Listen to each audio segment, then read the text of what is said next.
Eh bien, Samuel Comblaise, nous accueillons Soisic Belin, qui est journaliste et qui va nous parler du baiser. C'est la première fois, le premier baiser. De quoi parlez-vous? Je parle du baiser de manière plus globale, mais vous verrez, je fais aussi intervenir les premières fois, parce que pour moi, le baiser, c'est le début de tout. Et puis, déjà, le baiser, rien que le mot, c'est beau, baiser. Baiser, c'est 2 syllabes, c'est délicat, c'est plus élégant que bisou, et qui a finalement pris sa place dans l'usage courant, et c'est beaucoup moins distancié que bise. On le nomme aussi baiser amoureux, baiser avec la langue, baiser profond, French kiss, cataglottisme, baiser florentin. Mais peu importe son petit nom, finalement, en ce moment, il n'est pas très bien vu, mais soyons rebelles. Quand on nous parle de baiser, souvent on a l'image du tableau de Klimt qui s'affiche dans nos têtes, ou la sculpture de Rodin. Et pourtant, moi j'ai une sérieuse préférence pour le tableau de Munch. Ces 2 amoureux qui s'embrassent, qui se baisent jusqu'à ce que leur visage ne fasse plus qu'un. C'est la véritable fusion. Alors oui, je suis romantique, vous allez le constater. Je suis très romantique, voire un peu fleur bleue. Pour moi, le baiser, ce n'est pas anodin, ça vient du cœur. Et je vous avais prévenu, je suis très très fleur bleue. C'est l'art de l'intime par excellence, beaucoup plus qu'une fellation. À mon humble avis. Et oui, ne cherchez pas à comprendre, pour moi c'est comme ça. Et pour moi le baiser c'est aussi ça. Approchez, on va danser le big bisou. Big bisou en anglais ça veut dire gros baiser. Et oui, Carlos. Oui, alors encore une fois, ne me jugez pas. Quand j'étais petite fille, mes parents... pas question, on vous juge pas. D'accord avec Carlos. Bon, mais merci Brigitte, ça me rassure. Alors quand j'étais petite fille, mes parents habitaient au Club Méditerranée, donc j'avais la chance, je considère que c'est une chance pour une petite fille, j'avais la chance de pouvoir faire des spectacles, et cela avec d'autres enfants. Et un des numéros qui a marqué ma vie, c'est ce fameux Big Bisou. Nous étions 2 par 2, un garçon et une petite fille, et nous devions nous embrasser, tout d'abord sur la main, puis sur la joue, puis dans le cou, et ça me gênait énormément.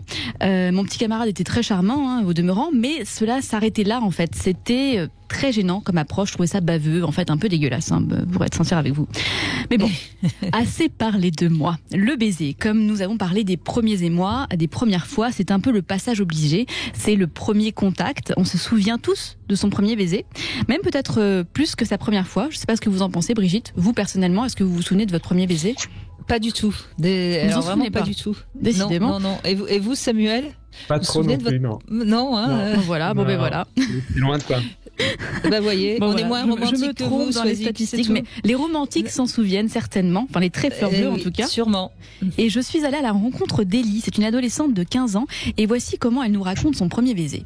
Alors mon premier bisou, c'était quand j'étais en 4e avec mon amoureux à ce moment-là. Et ça faisait déjà, je pense, 6 mois qu'on était ensemble. J'avais 13 ans, je pense. Et je paniquais. Voilà, c'était l'idée d'embrasser mon amoureux. C'était non. Enfin, ok, avoir un amoureux. L'embrasser, non. Non, c'était non.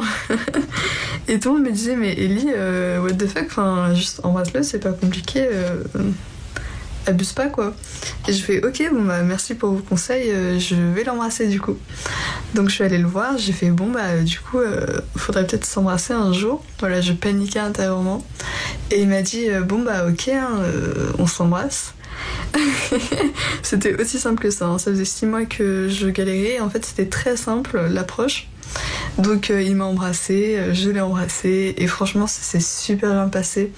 Avec du recul je me dis mais Ellie, mais c'est... Enfin non, pourquoi paniquer? C'était vraiment trop cool. Avec du recul, bah du coup je me dis merci de ne pas autant galérer de maintenant. Voilà. Voilà, c'était mon premier bisou. Voilà, donc petit conseil d'Élie, foncez si vous hésitez, n'ayez pas peur. Vous avez quelque chose, Samuel, Oui, allez-y Samuel, si vous voulez ajouter quelque chose. Non, c'est très, je trouve le témoignage très joli et très. C'est touchant, oui.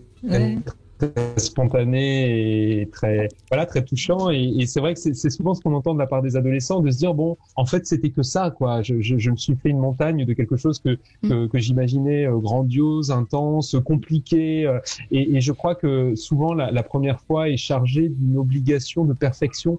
On imagine que sous prétexte que ce sera la première fois et qu'on ne pourra peut-être jamais reproduire cette première fois, alors si on pourra la reproduire la deuxième et la troisième, mais qu'il faudrait que tout soit immédiatement parfait, irréprochable, etc. Et c'est là où on apprend beaucoup aussi de se rendre compte que la sexualité c'est en soi aussi un apprentissage tout au long de la vie, et que toutes les relations sont différentes, et qu'il y aura plein d'occasions justement de réussir cette fois qu'on imagine comme étant grandiose, spectaculaire, incroyable, etc. Donc voilà, il faut. Oui, mais est-ce que c'est pas l'idée aussi de la langue qui va rentrer dans la bouche de l'autre, parce que il y a baiser et baiser, je pense, Soisig, je sais pas si vous faites la différence je voudrais pas vous non, mais effectivement, vous casser votre chronique. Quand je parle de baiser, je parle du baiser avec la langue, voilà. Ah oui, d'accord. Oui. Et c'est vrai que c'est ça. Un baiser de cinéma. Voilà, c'est ça.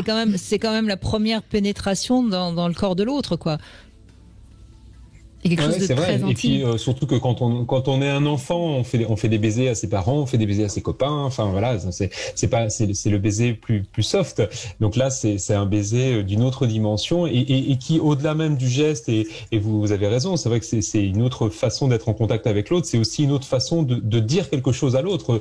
On est lié aussi de manière un peu charnelle, physique, et ça nous engage avec notre partenaire. Donc c'est vrai que ça traduit aussi en termes de message quelque chose qui est beaucoup plus on se donne complètement, quoi, et on se donne aussi au niveau de nos sentiments, et c'est quand même un marqueur très différent de ce qui a été fait auparavant pendant l'enfance. Tout à fait, mais vous verrez plus tard qu'il y a quand même des liens avec l'enfance. Je laisse un petit peu de suspense. En tout cas, aujourd'hui dans notre société, c'est un peu le roi du flirt. Ce n'est pas le cas partout dans le monde et ce ne l'a pas toujours été. Puis il y a différents bisous, comme vous le disiez parfaitement, Brigitte. Alors j'ai demandé à l'historienne Virginie Giraud ce qu'elle en pensait. Il existe plusieurs mots pour désigner le baiser dans l'Antiquité romaine. Donc en latin, il y a l'osculum, le savium et le basium. Alors l'osculum, à la base, est un petit baiser protocolaire. C'est le bisou qu'on se donne en famille, qui peut être affectueux, même si dans certains textes, on lui trouve un sens plutôt amoureux. Le savium, lui, qui a donné le mot suavité, est beaucoup plus rare dans la littérature et il désigne uniquement un baiser érotique entre personnes qui s'aiment ou entre un client et une prostituée. Il a vraiment une connotation très sexuelle. Et le basium, quant à lui, est le baiser enflammé de deux amoureux qui vont vraiment chercher à avoir une excitation érotique. Donc on peut voir que ces mots recouvrent parfois une partie de la même réalité, mais peuvent aussi, selon le contexte, indiquer des choses très variées, très différentes. Donc disons que en famille, on aura plutôt des osculas, des petits bisous avec la bouche, et avec les prostituées, des bassias, des baisers enflammés. Au 19e. D'accord. Oui, voilà, comme ça c'est un petit topo. Je ne sais pas si je retiendrai les trois noms, mais c'est intéressant, oui. Au 19e siècle, les explorateurs découvrent d'autres civilisations, d'autres cultures qui pratiquent différemment, voire pas du tout le baiser. On a le témoignage de William Whitwood qui rapporte qu'une princesse africaine dont il était tombé amoureux, il avait essayé de l'embrasser et elle avait pris peur en pensant qu'il s'approchait d'elle pour la dévorer. Alors au final, selon une étude menée en 2015 par des anthropologues de l'université de l'Indiana et du Nevada, le contact intentionnel des lèvres dans un contexte amoureux n'existe que dans 46% des 168 cultures qu'ils ont étudiées. Donc des cultures issues des grandes aires culturelles de la planète. Et si les 2/3, 70% des cultures européennes pratiquent ce baiser amoureux, il n'existe pas dans les 27% des cultures des pays asiatiques. Les Lapses, par exemple, pratiquent le baiser simultané sur les lèvres et sur le nez. Les Papous de la Nouvelle-Guinée se coupent les cils avec les dents. Et les Tingouins des Philippines procèdent à un échange d'haleine. Alors, tout de suite, c'est beaucoup moins ragoûtant, beaucoup moins romantique, et pourtant, on y pense rarement lors d'un baiser, et encore moins lors du premier baiser. Enfin, je l'espère en tout cas, sinon on vous taxera vite d'hygiéniste. Mais un baiser de 10 secondes environ équivaut à 80 millions de bactéries, d'échanges de bactéries, et le risque de choper donc toutes sortes de virus. Mais c'est aussi le meilleur des déstressants puisqu'il réduit votre niveau de cortisol, l'hormone du stress, et il augmente la production d'ocytocine, l'hormone de l'attachement. Cela explique aussi l'importance donc du premier baiser à l'adolescence, et puis cela va sans dire que les lèvres et la langue sont très érogènes. Oui, mais je voudrais juste revenir sur cet échange de bactéries. C'est aussi un renforcement du système immunitaire. Tout à fait. Et c'est comme ça, paraît-il, hein, moi je ne sais pas, mais en tout cas c'est ce que disent certaines personnes, c'est comme ça qu'on repère si c'est un bon géniteur ou une bonne génitrice. Parce que les gènes sont complémentaires ou pas. Donc il faut s'embrasser pour être sûr de faire sur le la bon bonne choix personne, de son partenaire. C'est vrai que c'est pas très romantique là du coup. Oui, on passe sur le côté un petit peu biologique. Mais en tout cas, pourquoi le baiser ? Et c'était une des raisons. Pourquoi cette attraction des lèvres est-elle si répandue aujourd'hui ? Alors on met de côté l'influence du cinéma hollywoodien des années 30.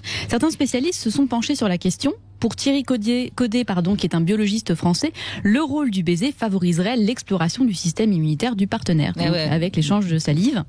Cheryl Kirschenbaum, qui est une philématologue, ce sont ceux qui étudient le baiser, dans son ouvrage sur le baiser, cite l'ethnologue Démon Maurice, pour qui la pratique du baiser serait un prolongement de la tétée, nous permettant de retrouver le plaisir de la petite enfance. Quand je vous disais que ça avait quand même un lien avec l'enfance, finalement. Et puis, il y a l'esthétique du baiser, la technique aussi. On a aussi peur de se tromper, de pas savoir bien embrasser. Alors, combien d'entre nous n'ont pas essayé avec un ami, en fait, avant de passer au véritable baiser avec la véritable personne, histoire de pas trop se tromper. Et puis sinon, il y avait les exemples au cinéma, hein. Romy Schneider et Alain Delon dans La piscine, Rhett et Scarlett dans Autant n'emporte le vent, Marcello et Sylvia dans la Dolce Vita de Fellini, enfin tout un tas d'exemples de baisers romantiques enflammés au cinéma. Bref, tout ceci en ce moment est interdit, hein. Alors on peut regarder les baisers au cinéma, se documenter sur les baisers dans l'art, dans la photographie, dans la peinture, ou lire les livres que je vous conseille, notamment celui de Virginie Giraud, Le sexe dans la romantique, les femmes et le sexe dans la romantique aux éditions Talendier, ou le livre de Cheryl Kirschenbaum, The Science of Kissing. Bon, eh ben on vous embrasse, Tout à fait. Moi je me rebelle, je vous embrasse. Mais oui. Non mais c'est vrai que la bise et le baiser, c'est deux choses quand même très très différentes. Au fond, on n'a plus le droit de se faire la bise à des gens mais on a le droit de continuer à embrasser son partenaire quand on est en couple, évidemment. Quand on est en couple, je précise, effectivement.